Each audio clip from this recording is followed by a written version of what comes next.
Hi, everybody. My name is Jim McBride. I am Charleston City Councilman for District 3, which represents Johns Island and part of James Island.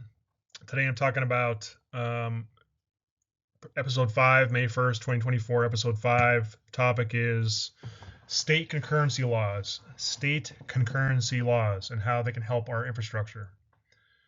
South Carolina does not have concurrency laws when it comes to development and infrastructure, and I'll explain why in a minute. As a quick frame of reference, District 3 is everything in orange on this map. You can see the Stono River right here. Everything to the west of that is Johns Island. District 3 goes over onto James Island, kind of overlapping the James Island County Park. Everything in white that's not a color is county. So Joe Boykin and Jenny Honeycutt are county representatives. And this is an interactive map. You can go to votejimmcbride.com. That's votejimmcbride.com to get access to that map and see different layers of representatives and districts. Okay, so I've showed you this before in another video, showing you that, in the city district of Johns and James Island, District 3, you have in green, the little green squiggly lines, you have city streets, almost all in HOA neighborhoods, homeowners association neighborhoods, are all city streets. But all the main arteries, all the main streets on Johns Island and James Island are state-owned, SCDOT. So everything in red is SCDOT, state-owned road. And in municipalities like Johns Island and James Island, the management and the funding of those roads are essentially delegated to the county level. So the county uses sales taxes and things like that to generate funds to manage and improve those roads.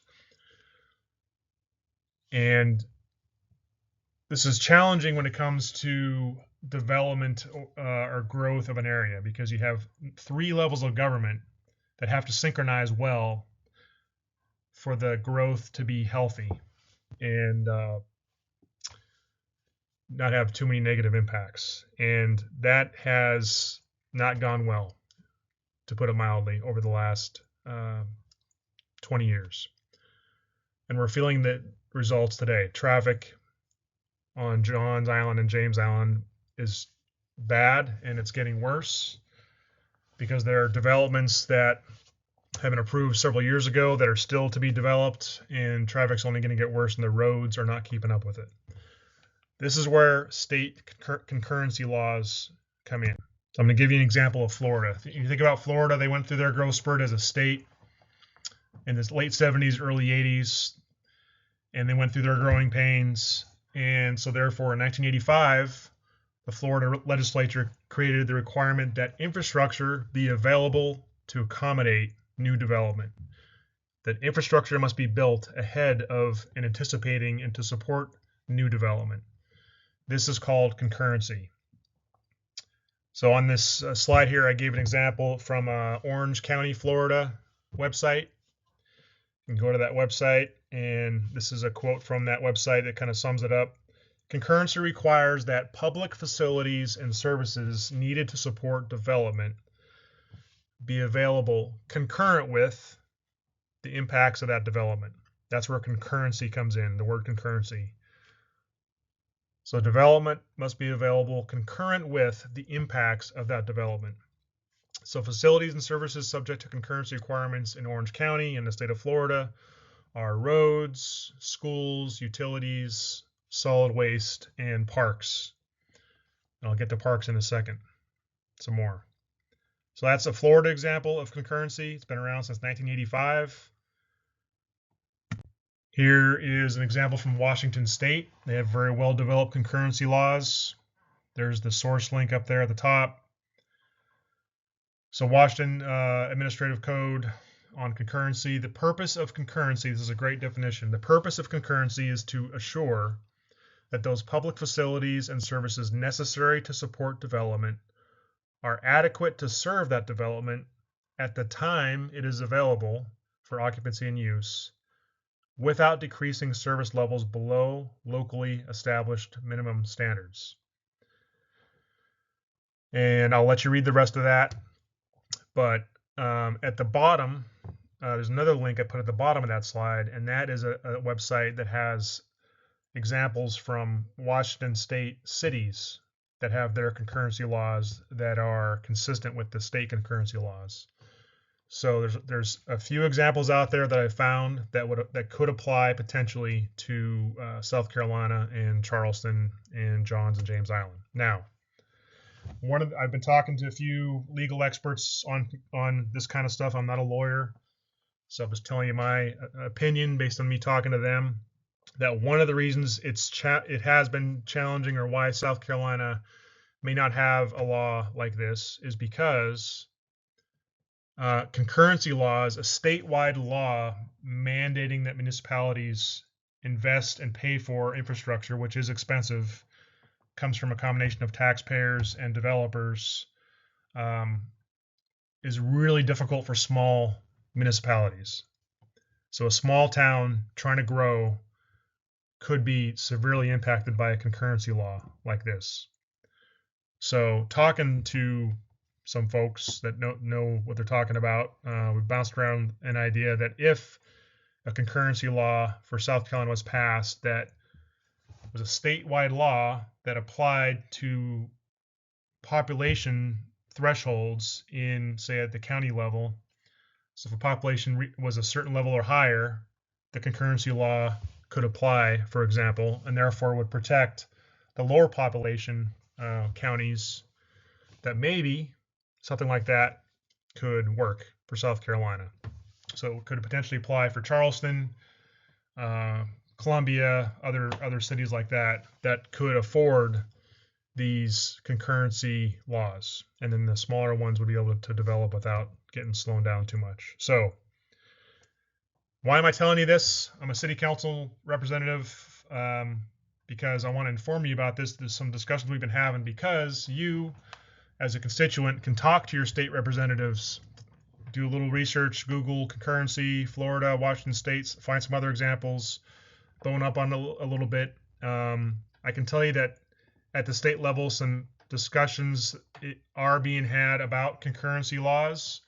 So you can add to that your desire and your interest about having some concurrency laws to help control the development on Johns and James Island and the rest of Charleston.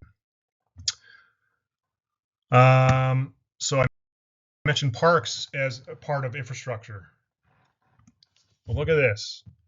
Why in the world are there all those parks to the northeast of Johns Island, and we have one little park? Technically, we have two city parks. There's Angel Oak Park just to the south of the main park there.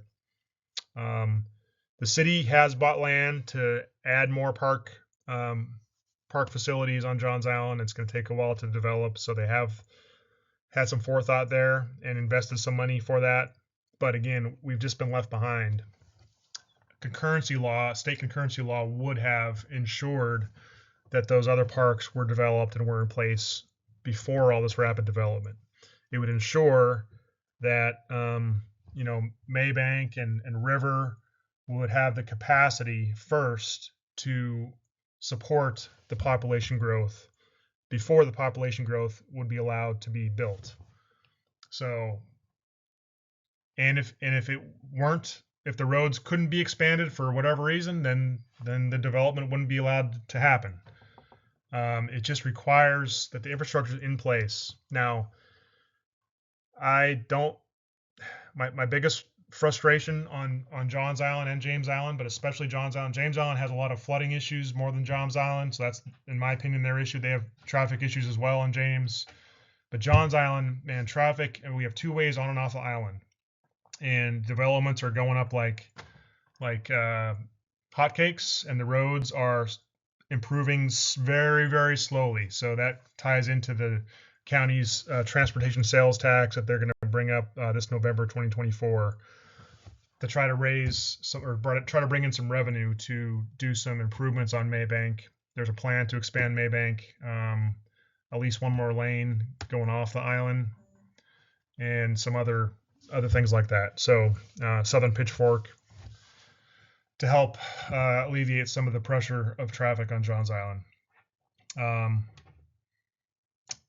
And we have hardworking people driving to work every single morning, wasting a lot of time and gas money in traffic, and parents trying to bring their kids to school. If they take their kids to school on James Island, stuck in traffic, that's unacceptable. I'm working hard to try to find ways to fix that.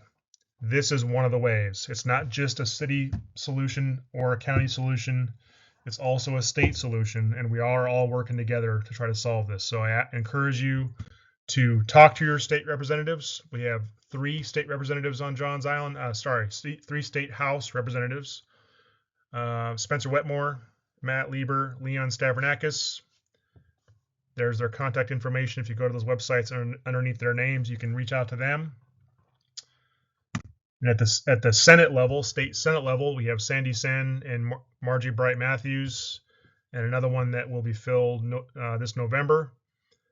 Just so you're aware, Matt Lieber on the House side is running against Sandy Sen on the Senate side right now. So in June, they're both Republicans. So in June, we'll find out who will be District 41.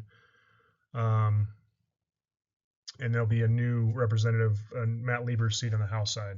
But anyway, you can go to the website, find out who your representatives are, do a little research on concurrency laws, use the links that I gave you in this video, find some other ones, and just talk about how concurrency, tell your representatives how concurrency can help the growth on Johns and James Island significantly.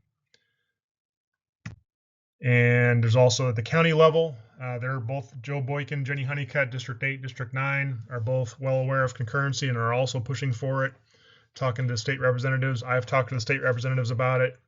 So I'm just asking you to add your voice to that discussion.